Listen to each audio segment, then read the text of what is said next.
ஆண்டவராகிய இயேசு கிறிஸ்துவின் நாமத்தில் காலை வாழ்த்துக்கள். இன்றைய மன்னா, பயத்துடனே கர்த்தரை சேவியுங்கள், நடுக்கத்துடனே களி கூறுங்கள். சங்கீதம் 2:11. பாருங்கள், இந்த வசனத்தை நல்லா வாசித்து பாருங்கள்.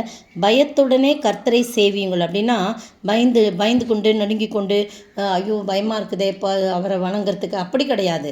பயபக்தியுடன் பரிசுத்தத்துடன் அவரிடத்துல நம்ம போகிறோன்ற ஒரு நல்ல எண்ணத்துடன் அப்படியாக நம்ம போகணும் அப்படின்னு சொல்கிறது தான் அந்த அர்த்தமாக இருக்குது. பயத்துடனே கர்த்தரை சேவியுங்கள். அவர் தான் நம் இரட்சகர், அவர் தான் நம் ராஜா, அவர் நமக்கு எல்லாவற்றுக்கும் எல்லாமான தகப்பனானவர், அவரே உயிருள்ள ஆண்டவர் என்று சொல்லி அந்த பயம் நமக்குள் இருக்க வேண்டும். அந்த பயம் இருந்தால் மட்டும்தான் நாம் கர்த்தரை முழு இருதயத்தோடு நாம் சேவிக்க முடியும். பாருங்கள், நடுக்கத்துடனே களி கூறுங்கள் என்று சொல்கிறார். நடுக்கம் பயம் எல்லாம் வந்தால் களி கூற முடியுமா? அப்போ இந்த அர்த்தம் என்ன? அவரை சேவிக்கும் போது நாம் களி கூறும்படியான ஒரு கிருபைகளை கர்த்தர் கொடுப்பாராம். நாம் பலவீனமாக இருக்கும் போதே நாம் களி கூறும்படியாக கர்த்தர் கிருபை செய்வார். பயத்துடனே அவரை சேவிக்கும் போது அந்த பயத்துடனே கூட வருது நடுக்கத்தோடே நாம் களி கூறும்படியாக அவர் செய்வார். பாருங்கள், எவ்வளோ அருமையான வார்த்தைகளை தாவீது ராஜா தன்னுடைய சங்கீதத்தில் எழுதி வைத்திருக்கிறார். இப்போதும் ராஜாக்களே உணர்வடையுங்கள், பூமியின் நியாயாதிபதிகளை எச்சரிக்கையாயுங்கள். யாருக்கு சொல்லப்பட்டிருக்கு? அவங்களெல்லாம் பார்த்து சொல்கிறார் ராஜா. தாவீது ராஜா சொல்கிறாரு, மற்ற ராஜாக்களை பார்த்து, ராஜாக்களே உணர்வடைங்க, நீங்கள் ஆண்டவரை தொழுது கொள்ளுங்கள், பயத்துடனே அவரை சேவியுங்கள், நியாயாதிபதிகளே எச்சரிக்கையாயிருங்கள், நடுக்கத்துடனே களி கூறுங்கள். அவரை தொழுது கொள்றதுனால, அவரை சேவிக்கிறதுனால உங்களுக்கு களி கூறுதல் இருக்கும். அந்த களி கூறுதலை நீங்கள் உணர்ந்து கொள்ளுங்க, அறிந்து கொள்ளுங்க, பெற்றுக்கொள்ளுங்க அப்படின்னு சொல்கிறத நம்ம பார்க்குறோம். பாருங்கள், அப்போ பயத்துடனே நாம் ஆண்டவரை சேவிக்க வேண்டும் என்று சொல்லப்பட்டிருக்குது. 1 பேதுருல 2:18 என்ன சொல்லப்பட்டிருக்குன்னா, 1 பேதுரு 2:18 வாசிக்கிறேன். அதில் சொல்லப்பட்டிருக்கு, வேலைக்காரரே அதிக பயத்துடனே உங்கள் எஜமான்களுக்கு கீழ்ப்படிந்திருங்கள், நல்லவர்களுக்கும் சாந்த குணமுள்ளவர்களுக்கு மாத்திரமல்ல முரட்டு குணமுள்ளவர்களுக்கும் கீழ்ப்படிந்திருங்கள் என்று சொல்லப்பட்டிருக்கு. அப்போ என்ன அப்படின்னு சொன்னால், வேலைக்காரர்கள் தங்கள் எஜமான்களுக்கு எப்படி பயந்து, எஜமான்கள் நம்மளுக்கு சம்பளம் கொடுக்குறாங்க, நம்ம உண்மையாக இருக்கணும், நாம் அவர்களுக்கு உத்தமமாக இருக்கணும் அப்படின்னு சொல்லி தங்கள் உள்ளத்தில் எண்ணுறாங்க பாருங்க, அதுதான் பயம். பயத்துடனே சொல்லும்போது நம்ம அவங்களுக்கு தீமை செய்யக்கூடாது, அவங்களுக்கு நம்ம எந்த விதத்திலும் தவறு நடத்தக்கூடாது அப்படின்ற ஒரு பயத்தோடு எஜமான்களுக்கு கீழ்ப்படிந்திருக்கணும். நல்ல பாருங்க, இங்கே சொல்லப்பட்டிருக்கு, பேதுரு எழுதுகிறாரு, நல்லவர்களுக்கும் சாந்த குணமுள்ளவர்களுக்கு மட்டுமல்ல முரட்ட குணமுள்ளவர்களுக்கும் நீங்கள் கீழ்ப்படிந்திருங்கள். அப்படி தான் ஆண்டவர் நம்மளுக்கு சொல்கிறாரு அப்படின்னு சொல்லி அவர் சொல்கிறார். பாருங்கள், தேவனுக்கு பயந்திருங்கள், ராஜாவை கனம் பண்ணுங்கள், வேலைக்காரரே அதிக பயத்துடனே உங்கள் எஜமான்களுக்கு கீழ்ப்படிந்திருங்கள் என்று சொல்கிறத நம்ம பார்க்குறோம். பாருங்கள், யோசுவா 24:14 யோசுவா ஜனங்களை பார்த்து சொல்கிறாரு,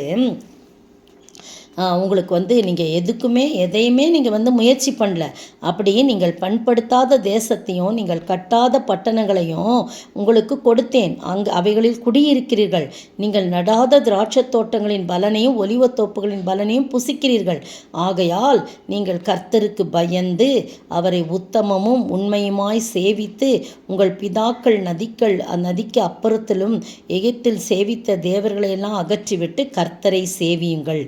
கர்த்தரை சேவிக்கிறது உங்கள் பார்வைக்கு ஆகாதாய் கண்டால் பின்ன யாரை சேவிப்பீர்கள் என்று இன்று தெரிந்து கொள்ளுங்கள். நதிக்கு அப்புறத்தில் உள்ள பிதாக்கள் சேவித்த தேவர்களை சேவிப்பீர்களா? நீங்கள் வாசம் பண்ணும் தேசத்து குடிகளாகிய எமோரியரின் தேவர்களை சேவிப்பீர்களோ? நானும் என் வீட்டாருமோ என்றால் கர்த்தரையே சேவிப்போம் என்று யோசுவா சொல்கிறார். உடனே ஜனங்கள் சொல்கிறாங்க, இல்லை நாங்கள் வேறே தேவர்களை சேவிக்கும்படி கர்த்தரை விட்டு விலகிற காரியம் எங்களுக்கு தூரமாக இருப்பதாக, நாங்களும் கர்த்தரையே சேவிப்போம், அவரை மட்டும் சேவிப்போம் என்று சொல்லி ஜனங்கள் யோசுவாவை நோக்கி, அப்படியல்ல, நாங்கள் கர்த்தரையே சேவிப்போம் என்றார்கள். அப்பொழுது யோசுவா ஜனங்களை நோக்கி, கர்த்தரை சேவிக்கும்படி நீங்கள் அவரை தெரிந்து கொண்டதற்கு நீங்களே உங்களுக்கு சாட்சிகள் என்றான். அதற்கு அவர்கள், ஆமாம், நாங்களே சாட்சிகள் என்று சொல்லுகின்றார். இந்த அருமையான வேளையிலே நீங்களும் நானும் ஆண்டவரை மட்டும் சேவிக்கணும், வேற எந்த காரியத்தில் நம்ம கவனம் கவனம் உள்ளவர்களாக இருக்கக்கூடாது. சங்கீதக்காரன் சொன்னது போல நீங்களும் நானும் பாருங்கள், ஆண்டவரை சேவிக்க நம்மை முழு மனதோடு ஒப்பு கொடுக்க வேண்டும். முழு மனதோடு ஒப்பு கொடுக்கும்போது கர்த்தர் நம்மை ஆசீர்வதிக்கிறவராய் இருக்கிறார், நம்மை உயர்த்துகிறவராய் இருக்கிறார். அங்கேயும் இங்கேயும் நம்முடைய எண்ணங்கள் அலைப்பாயாதபடி நாம் அவரை மட்டும் நினைத்து பயத்துடனே அவரை சேவித்து நடுக்கத்துடனே களி கூறும்போது கர்த்தர் நிச்சயமாய் தாவீதின் வாழ்க்கையிலே ஆடுகள் பின்னே போய்கொண்டிருந்த அவனை அரசனாக உயர்த்தியது போல உங்களையும் என்னையும் எல்லா சந்தர்ப்பங்களிலும் உயர்த்த வல்லவராயிருக்கிறார். அப்படிப்பட்ட ஆசீர்வாதத்தை நாம் பெற்று வாழ ஆண்டவர் தாமே கிருபை செய்வாராக. ஆமீன். நானும் என் வீட்டாருமோ வென்றால் கர்த்தரையே சேவிப்போம். நீயும் சேவிப்பாயா, நீயும் சேவிப்பாயா? கர்த்தரையே சேவிப்பது ஆகாததென்று கண்டால் யாரை நீ சேவிப்பாய் என்பதை இன்றே தீர்மானம் செய்வாய். யாரை நீ சேவிப்பாய் என்பதை இன்றே தீர்மானம் செய்வாய். நானும் என் வீட்டாருமோ வென்றால் கர்த்தரையே சேவிப்போம்.